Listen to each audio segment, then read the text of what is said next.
ನಾವು ಇಡೀ ಕರ್ನಾಟಕಕ್ಕೆ ನೀರು ಒದಗಿಸ್ತೀವಿ ಅಂತಂದ್ರೆ ನಮ್ಮನ್ನ ಬೇರೆ ತರದಲ್ಲಿ ಟೀಕೆ ಮಾಡ್ತಾರೆ. ಇಡೀ ಕರ್ನಾಟಕ ವಿದ್ಯುತ್ ಒದಗಿಸ್ತೀವಿ ಅಂದ್ರೆ ಬೇರೆ ತರ ಟೀಕೆ ಮಾಡ್ತಾರೆ. ಇಲ್ಲಿ ಶಿವರಾಮ್ ಕಾರಂತರು ಅಂತ ಸಾಹಿತಿಗಳು ಬಂದು ಎಲೆಕ್ಷನಿಗೆ ನಿಲ್ಲುವಂತದ್ದಂತ ಜಾಗ ಇದು. ರಾಮಕೃಷ್ಣ ಹೆಗಡೆ ಅವರಂತ ಅಧಿಕಾರ ವಿಕೇಂದ್ರೀಕರಣ ಅವ್ರ ಜೊತೆಗೆ ಹೋಗ್ಬಿಡ್ತದು.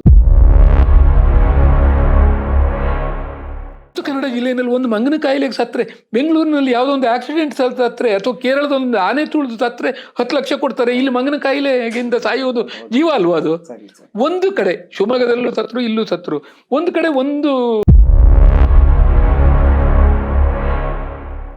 ಕನ್ನಡದ ಎಲ್ಲ ಕನ್ನಡ ಪ್ರೇಮಿಗಳನ್ನು ಈ ವಿದ್ಯುನ್ಮಾನ ಮಾಧ್ಯಮಕ್ಕೆ ಹೃತ್ಪೂರ್ವಕವಾಗಿ ನಾನು ಸ್ವಾಗತಿಸ್ತಾ, ಒಂದು ಅಪೂರ್ವವಾದಂತಹ ಕ್ಷಣಕ್ಕೆ ತಮ್ಮನ್ನು ಕೊಂಡೊಯ್ಯಲಿಕ್ಕೆ ನಾನು ಸಿದ್ಧ ಆಗಿದ್ದೇನೆ.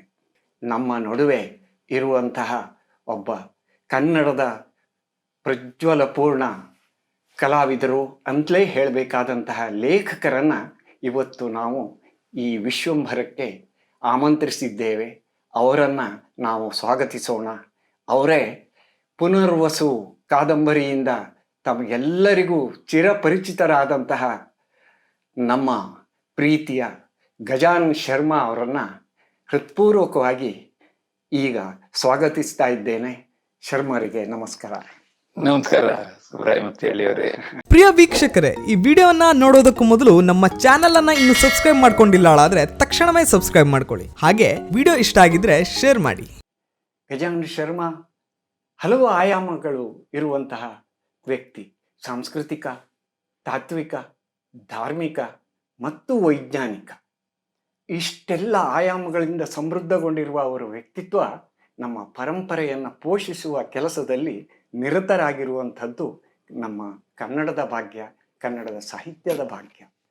ಈ ಹಿನ್ನೆಲೆಯಲ್ಲಿ ನಾವು ಅವರಲ್ಲಿ ಕೊನೆಯದಾಗಿ ಕೇಳೋದು ಏನಂದರೆ, ಅವರು ಉತ್ತರ ಕನ್ನಡ ಜಿಲ್ಲೆಯ ಹತ್ತಿರದ ಜಿಲ್ಲೆಯವರಾದರೂ ಕೂಡ ಅವರು ನಮ್ಮ ದತ್ತ ಮಗ, ನಮ್ಮವರು. ಚೆನ್ನಭೈರಾದೇವಿಯಿಂದ ಉತ್ತರ ಕನ್ನಡದ ಮಗನಾಗಿಯೇ ನಮ್ಮ ಮನಸ್ಸಿನಲ್ಲಿ ನೆಲೆಯೂರಿಕೊಂಡಿದ್ದಾರೆ. ಹಾಗಾಗಿ ಉತ್ತರ ಕನ್ನಡ ಜಿಲ್ಲೆ ಹಲವಾರು ರೀತಿಯ ಸಮಸ್ಯೆ, ಸವಾಲುಗಳು, ಸಂದಿಗ್ಧಗಳಲ್ಲಿ ತೊಳಲಾಡ್ತಾ ಇರೋ ಈ ಸಂದರ್ಭದಲ್ಲಿ ಉತ್ತರ ಕನ್ನಡ ಜಿಲ್ಲೆಯ ಸೌಂದರ್ಯವೇ ಅದಕ್ಕೆ ಶಾಪವೇ. ಮೊನ್ನೆ ಭೂಕಂಪ ಆಯಿತು. ಅಣುಸ್ಥಾವರದಂತಹ ಕೆಂಡವನ್ನು ಇಟ್ಕೊಂಡು ಭೂಕಂಪವನ್ನು ನಾವು ಎದುರಿಸ್ತಾ ಇರೋ ಸಂದರ್ಭದಲ್ಲಿ ಇಡೀ ಜಿಲ್ಲೆ ಜೀವಭಯದಿಂದ ನರಳುವ ಪರಿಸ್ಥಿತಿ ಬಂತು. ಈ ಎಲ್ಲ ನೆಲೆಯಲ್ಲಿ ಉತ್ತರ ಕನ್ನಡ ಜಿಲ್ಲೆಯ ಬಗೆಗೆ ಇಲ್ಲಿ ಅಭಿವೃದ್ಧಿ ಆಗಿರಲಿ, ವಿಕಾಸ ಆಗಿರಲಿ, ಏನೇ ಆಗಿರಲಿ, ಅದರ ಬಗ್ಗೆ ನಮ್ಮ ಶರ್ಮಾ ಅವರು ಏನು ಹೇಳ್ತಾರೆ ಅನ್ನೋದನ್ನು ಕೊನೆಯದಾಗಿ ಕೇಳೋಣ ಅಂತ ಅನಿಸ್ತಾ ಇದೆ. ಈ ಉತ್ತರ ಕನ್ನಡದ ಜಿಲ್ಲೆಯ ಭವಿಷ್ಯನೋ ಅಥವಾ ಅದು ಮುಂದೆ ಹೋಗಬೇಕಾದ ಲಕ್ಷಣಗಳನ್ನು ಅಥವಾ ದಾರಿಯನ್ನು ಹೇಳೋದಕ್ಕೆ ನಾನು ಸಣ್ಣವನು. ಆದರೆ ನನ್ನ ಕೆಲವು ಅನುಭವಗಳನ್ನು ನಾನು ಹೇಳ್ಬೋದು. ಸುಬ್ರಾಯಮೂರ್ತಿ ಅವರು ಹೇಳಿದ ಹಾಗೆ ಉತ್ತರ ಕನ್ನಡ ಜಿಲ್ಲೆ ಸಮೃದ್ಧವಾದ ಜಿಲ್ಲೆ. ಪಶ್ಚಿಮ ಘಟ್ಟದ ನಡುಭಾಗ ಇದು. ಆಮೇಲೆ ಈ ಕರಾವಳಿ ಇದೆ, ಬೆಟ್ಟ, ಗುಡ್ಡ, ಬಯಲು ಎಲ್ಲವನ್ನೂ ಇದೆ.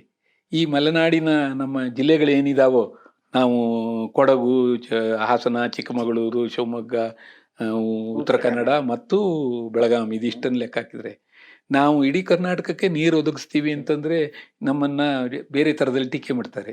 ಇಡೀ ಕರ್ನಾಟಕ ವಿದ್ಯುತ್ ಒದಗಿಸ್ತೀವಿ ಅಂದ್ರೆ ಬೇರೆ ತರ ಟೀಕೆ ಮಾಡ್ತಾರೆ. ಅದ್ರ ಸತ್ಯ ಕೂಡ. ಅದರಲ್ಲೂ ಉತ್ತರ ಕನ್ನಡದಂಥ ಜಿಲ್ಲೆಗಳು ಇವತ್ತು ನೀರನ್ನು ಕೊಡ್ತಾ, ವಿದ್ಯುತ್ತನ್ನು ಕೊಡ್ತಾ, ಇಲ್ಲಿದಲ್ಲದ ಅಣು ವಿದ್ಯುತ್ ಸ್ಥಾವರವನ್ನು ಇಲ್ಲಿ ಈ ಮಡ್ಲಲ್ಲಿ ಇಟ್ಟುಕೊಂಡು ಬದುಕ್ತಾ ಇರುವಂಥ ಸಂದರ್ಭದಲ್ಲಿ ಇದು ಯಾಕೆ ಉತ್ತರ ಕನ್ನಡ ಜಿಲ್ಲೆ ಎಲ್ಲೋ ಒಂದು ಕಡೆ ಸೊರಗ್ತಾ ಇದೆ ಅಂತ ಅನಿಸುತ್ತೆ ನಮಗೆ.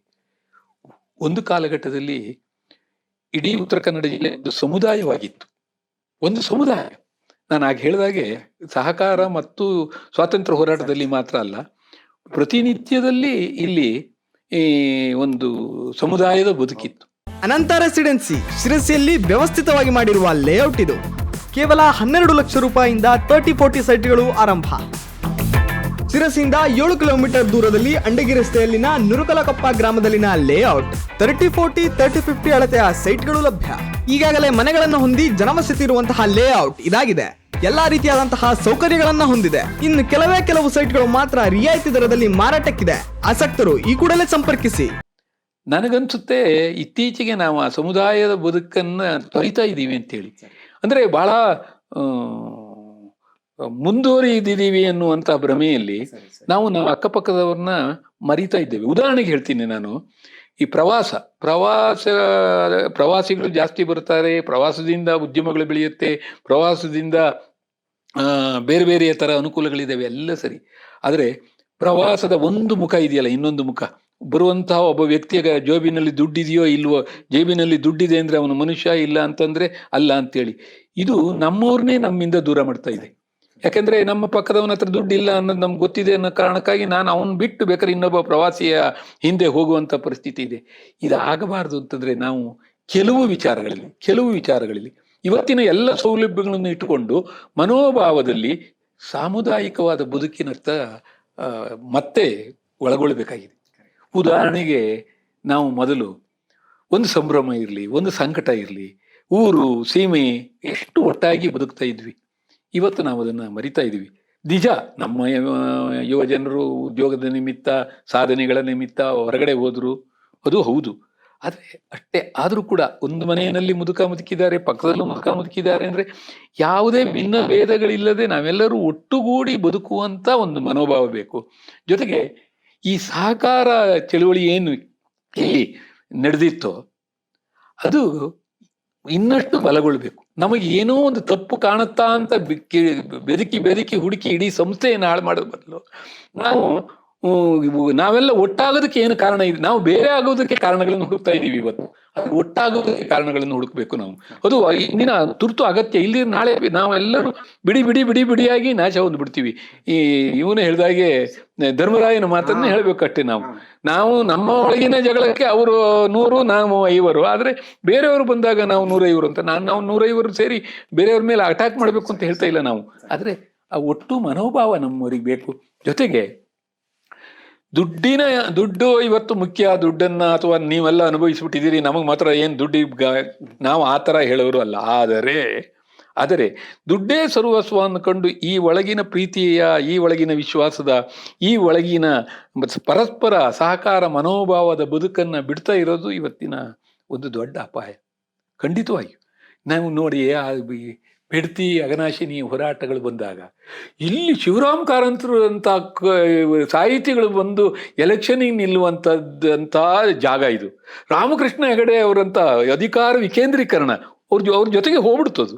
ಎಂಥ ವಿಕೇಂದ್ರೀಕರಣ! ಎಲ್ಲ ಗ್ರಾಮ ರಾಜ್ಯವನ್ನ ರಾಮಕೃಷ್ಣ ಹೆಗಡೆ ಅವ್ರನ್ನ ಹೊಳ್ತಾ ಇದ್ದೀನಿ ಅಂತಲ್ಲ, ಆ ಚಳುವಳಿಯ ಪ್ರಮುಖರಾಗಿ ನಿಂತಿದ್ದಂಥದ್ದು ಅದೆಲ್ಲ ಹೋಯ್ತಲ್ಲ. ಮತ್ತೆ ಮರಳಿ ನಾವು ಅದನ್ನು ಕಟ್ಕೋಬೇಕಾಗಿದೆ. ಒಂದು ಸಹಕಾರದ ಬದುಕು, ಆಮೇಲೆ ವೈಯಕ್ತಿಕ ಚಾರಿತ್ರ್ಯದ ಬೇಕು. ನಮ್ಮದು ಅನ್ನುವ ಹೆಮ್ಮೆ ನಮಗೆ ಇನ್ನೊಂದಿಷ್ಟು ಬೇಕು. ಉತ್ತರ ಕನ್ನಡ ಜಿಲ್ಲೆ ಕೊಡುಗೈ ದಾರಿ, ಕೊಡುವುದಷ್ಟೇ ಗೊತ್ತಿದೆ, ಕೊಂಬುವುದೇ ಗೊತ್ತಿಲ್ಲ ಅಂತಂದ್ರೆ ನಮಗೆ ಬೇಕಾಗಿರೋ ಹಕ್ಕಿಗಾಗಿ ನಾವು ಹೋರಾಟ ಮಾಡಬೇಕು. ಇವತ್ತು ಉತ್ತರ ಕನ್ನಡ ಜಿಲ್ಲೆಯ ಕನ್ನಡದ ಎಲ್ಲ ಪ್ರಿಂಟೆಡ್ ಪತ್ರಿಕೆಗಳ ಸಂಪಾದಕರು ಹೆಚ್ಚು ಕಡಿಮೆ ಉತ್ತರ ಕನ್ನಡ ಜಿಲ್ಲೆಯವರು ಒಂದಾಗಿದೆ. ಉತ್ತರ ಕನ್ನಡ ಜಿಲ್ಲೆಯಲ್ಲಿ ಒಂದು ಮಂಗನ ಕಾಯಿಲೆಗೆ ಸತ್ರೆ, ಬೆಂಗಳೂರಿನಲ್ಲಿ ಯಾವುದೋ ಒಂದು ಆಕ್ಸಿಡೆಂಟ್ ಸತ್ರೆ, ಅಥವಾ ಕೇರಳದ ಒಂದು ಆನೆ ತುಳಿದು ಸತ್ರೆ 10 ಲಕ್ಷ ಕೊಡ್ತಾರೆ. ಇಲ್ಲಿ ಮಂಗನ ಕಾಯಿಲೆಗಿಂತ ಸಾಯುವುದು ಜೀವ ಅಲ್ವಾ ಅದು? ಒಂದು ಕಡೆ ಶಿವಮೊಗ್ಗದಲ್ಲೂ ಸತ್ರು, ಇಲ್ಲೂ ಸತ್ರು. ಒಂದು ಕಡೆ ಒಂದು ಜೀವಕ್ಕೆ ಯಾರಾದ್ರೂ ಅದಕ್ಕೆ ಇದನ್ನ ಕೊಟ್ರ, ಪರಿಹಾರ ಧನವನ್ನು ಕೊಟ್ರ? ಯಾಕೆ ಕೊಡ್ಲಿಲ್ಲ? ಒಟ್ಟು ಪತ್ರಿಕೆಗಳು ಸೇರಿ ಯಾಕೆ ಹೋರಾಡ್ಲಿಲ್ಲ? ಅಂದ್ರೆ ಮಂಗನ ಬೇರೆ ಎಲ್ಲ ಕಾಯಿಲೆ ಅದು ಬಂತು, ಸತ್ರು, ಅದಕ್ಕೆ ಕೊಡ್ತೀವಿ, ಇದಕ್ಕೆ ಕೊಡ್ತೀವಿ, ಎಲ್ಲ ಕೊಡ್ತಾರೆ. ಆದ್ರೆ ನಮ್ಮೂರಿನಲ್ಲಿ ಕಾಡಿನ ಜೊತೆಗೆ ಒಂದಾಗಿ ಬದುಕುವಂತ ಜನಗಳಿಗೆ ಅದೇ ಕಾಡಿನ ಕಾರಣದಿಂದ ಬಂದಿರುವಂತ ಒಂದು ಕಾಯಿಲೆಗೆ ಒಂದಿಷ್ಟು ಪರಿಹಾರವನ್ನ ಕೊಡದೇ ಇರುವಂತ ಕಟುಕತನ ಯಾಕೆ ಆಡಳಿತದಲ್ಲಿ? ಅದನ್ನು ಕೇಳದೇ ಇರುವಂತದ್ದು ಯಾಕೆ? ನಾವು ಆಗ ಬಂದಾಗ ಬರ್ದಿದ್ದೆ, ಉತ್ತರ ಕನ್ನಡ ಜಿಲ್ಲೆಯಿಂದ ಎಂಥ ಸ್ಪಂದನೆ ಸಿಕ್ಕಿತ್ತು. ಫೇಸ್ಬುಕ್ನಲ್ಲಿ ಸುಮ್ಮನೆ ಒಂದು ಆರ್ಟಿಕಲ್ ಬರ್ದಿದ್ದು, ಮಂಗನ ಕಾಯಿಲೆ ಸಿದ್ದಾಪುರದಲ್ಲಿ ಯಾರೋ ಇದು ಮಾಡಿದಾಗ ಯಾಕೆ ಈ ಥರ ಅಂತ ಹೇಳಿದಾಗ ಇಲ್ಲಿ. ಆದರೆ ಬಹಳ ಆಶ್ಚರ್ಯ ಅಂತಂದ್ರೆ ನಮ್ಮವರೆಲ್ಲ ಸೇರಿ ಹೋರಾಡಬೇಕಾಗಿತ್ತು ಅಂತ ಸಂದರ್ಭದಲ್ಲಿ. ನಮ್ಮ ಜಿಲ್ಲೆ, ನಮ್ಮ ನಾಡು, ನಮ್ಮ ನೆಲ, ಅದಕ್ಕೊಂದು ಪ್ರೀತಿ ಬೇಡವ?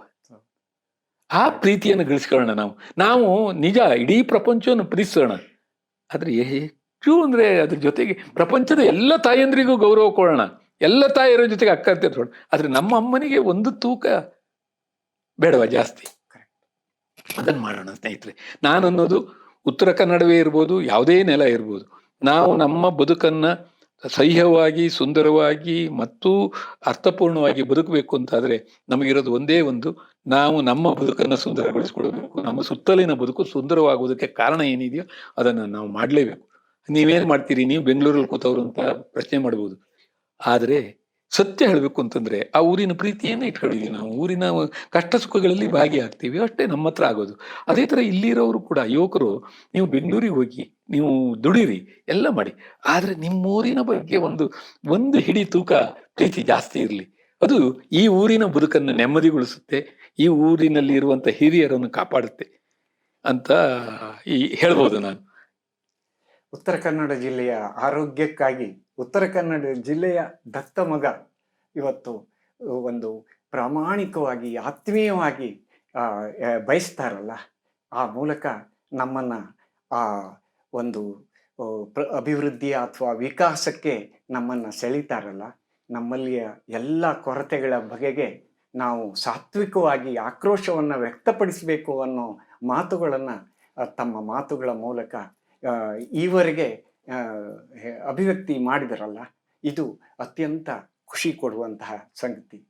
ಈಗ ಈ ವಿದ್ಯುನ್ಮಾನ ಮಾಧ್ಯಮದಲ್ಲಿ ಇನ್ನು ಗಟ್ಟಿ ಹೆಜ್ಜೆ ಊರ್ತಾ ಇರುವಂತಹ ನಮ್ಮ ವಿಶ್ವಂಭರಕ್ಕೆ ತಮ್ಮ ಸಂದೇಶ ಏನು? ವಿಶ್ವಂಭರ ತುಂಬ ಸುಂದರವಾದ ಹೆಸರು. ಅದು ವಿಶ್ವಂಭರ ಆಗಬೇಕು. ಹೆಸರಿನಲ್ಲೆಲ್ಲ ತನ್ನ ಖ್ಯಾತಿಯಲ್ಲಿ, ತನ್ನ ವ್ಯಾಪ್ತಿಯಲ್ಲಿ ವಿಶ್ವಂಭರ ಆಗಲಿ. ಜೊತೆಗೆ ಈ ಥರದ್ದು ನಾನು ಹೇಳೋದು, ನಮ್ಮ ಬದುಕನ್ನು ನಮ್ಮ ಜನಕ್ಕೆ ಹೇಳುವಂಥದ್ದು ಬರಬೇಕು ನಮಗೆ. ನಮ್ಮ ಲೋಕಲ್ ಸ್ಥಳೀಯವಾದ ಮಾಧ್ಯಮಗಳು, ಸ್ಥಳೀಯವಾದ ಪತ್ರಿಕೆಗಳು, ಇವು ಬದುಕಿದಾಗಲೇ ನಮಗೆ ಸ್ಥಳೀಯ ಸುದ್ದಿಗಳು ಬರುತ್ತೆ. ಇಲ್ಲಿದ್ರೆ ಇವತ್ತೇನಾಗುತ್ತೆ ಅಂದರೆ ಸುದ್ದಿಗಳ ಬರಪೂರದಲ್ಲಿ ನಾವು ಕಳೆದು ಹೋಗ್ತೀವಿ, ನಮಗದು ಗೊತ್ತಾಗೋದಿಲ್ಲ. ಈ ಥರದ ಪ್ರಯತ್ನಗಳು ನಡೆದಾಗ ನಮ್ಮನ್ನು ಇದು ಜೀವಂತವಾಗಿ ಇಡುತ್ತೆ. ದಿನನಿತ್ಯ ನಮ್ಮ ಬದುಕಿಗೆ ಹಿಂದೆಲ್ಲ ಹಾಗೆ ಅಲ್ವಾ ಸರ್? ನಿಮ್ಮ ಕಾಲದಲ್ಲಿ ನಾವು ಬದುಕಿದ್ದು ನಮ್ಮ ಸುದ್ದಿಯಿಂದಲೇ ನಮಗೆ ಸಾಕಾಗ್ತಿತ್ತು. ನಮಗೆ ಪ್ರಪಂಚದ ಸುದ್ದಿ ಬೇಕು, ಪ್ರಪಂಚವನ್ನು ಅರಿಬೇಕು ನಾವು.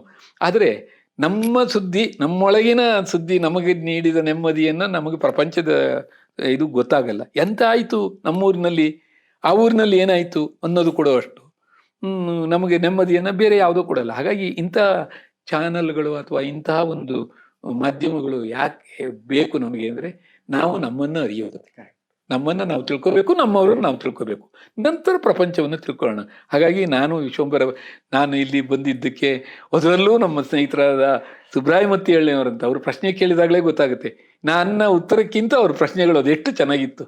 ಈ ಥರದವ್ರನ್ನ ಸೇರಿಸಿ ನೀವು ಒಂದು ಒಳ್ಳೆಯ ಕೆಲಸವನ್ನು ಮಾಡ್ತಾಯಿದ್ದೀವಿ. ಯಾಕಂದರೆ ಅವ್ರು ಕೇಳಿದ್ರು ನಾನು ಹೇಳಿದೆ ಅಥವಾ ನಾವು ಅಂತಲ್ಲ, ಇದೆಲ್ಲ ಬಹುತೇಕರ ಮನೋಭಾವ. ಈಗ ನಾನೇನು ಮಾಧ್ಯಮದ ಬಗ್ಗೆ ಇದ್ರ ಬಗ್ಗೆ ಹೇಳಿದೆ, ಅವ್ರು ಏನು ಪ್ರಯತ್ನ ಮಾಡಿಲ್ಲ ಅನ್ನೋ ಆಪಾದನೆ ಅಲ್ಲ, ಇನ್ನೊಂದಿಷ್ಟು ಮಾಡೋಣ ಅಂತ ಕಳಕಳಿ. ಹಾಗೆ ಇದರಲ್ಲೂ ಅಷ್ಟೇ, ಏನು ಅಂತಂದರೆ ಅವರಿಗೇನೋ ಒಂದು ತುಡ್ತಾ ಇದೆ. ಅವರು ಬದುಕನ್ನು ಬಲ್ಲವರು, ಈ ಪ್ರದೇಶದ ಮತ್ತು ಬಹು ಪ್ರದೇಶದ ಬದುಕನ್ನು ಬಲ್ಲವರು. ನಾನು ಓಡಾಡಿ ಬರೋದು ಒಂದಿಷ್ಟು ತಿಳ್ಕೊಂಡವನು. ನಮ್ಮಿಬ್ಬರ ನಡುವಿನ ಚರ್ಚೆಯಿಂದ ಒಂದಿಷ್ಟು ಜನಕ್ಕೆ ಒಂದಿಷ್ಟು ಸಮಾಧಾನ ಸಿಗುತ್ತೆ ಅಂದರೆ ಅದಕ್ಕಿಂತಲೂ ಹೆಚ್ಚು ಸಂತೋಷ ಯಾವುದೂ ಇಲ್ಲ. ಹಾಗಾಗಿ ಇಲ್ಲಿಗೆ ಬಂದಿರೋ ನನ್ನನ್ನು ಹಿಡಿದು ವಿಶ್ವಂಭರಕ್ಕೆ ಎಳ್ಕೊಂಡ್ಬಂದಿದ್ದಕ್ಕೆ ಮತ್ತೆ ನನಗೆ ತುಂಬಾ ಪ್ರೀತಿ ಆಗುವ ಪ್ರಶ್ನೆಗಳನ್ನು ಕೇಳಿದ ಸುಬ್ರಾಯ ಮತ್ತಿಹಳ್ಳಿಯವರಿಗೆ ನಮಸ್ಕರಿಸಿ ಈ ವಿಶ್ವಂಭರ ಆಗಲಿ ಅಂತ ಹೇಳಿ ಗಜಾನನ ಶರ್ಮಾ ಅವರಿಗೂ ಕೂಡ ಕೃತಜ್ಞತೆಗಳು. ನಮಸ್ಕಾರ. ವೀಕ್ಷಕ ಮಹಾಪ್ರಭುಗಳೇ, ನಮ್ಮ ಚಾನಲ್ ಅನ್ನು ಸಬ್ಸ್ಕ್ರೈಬ್ ಮಾಡಿ, ಶೇರ್ ಮಾಡಿ, ಪ್ರೋತ್ಸಾಹಿಸಿ.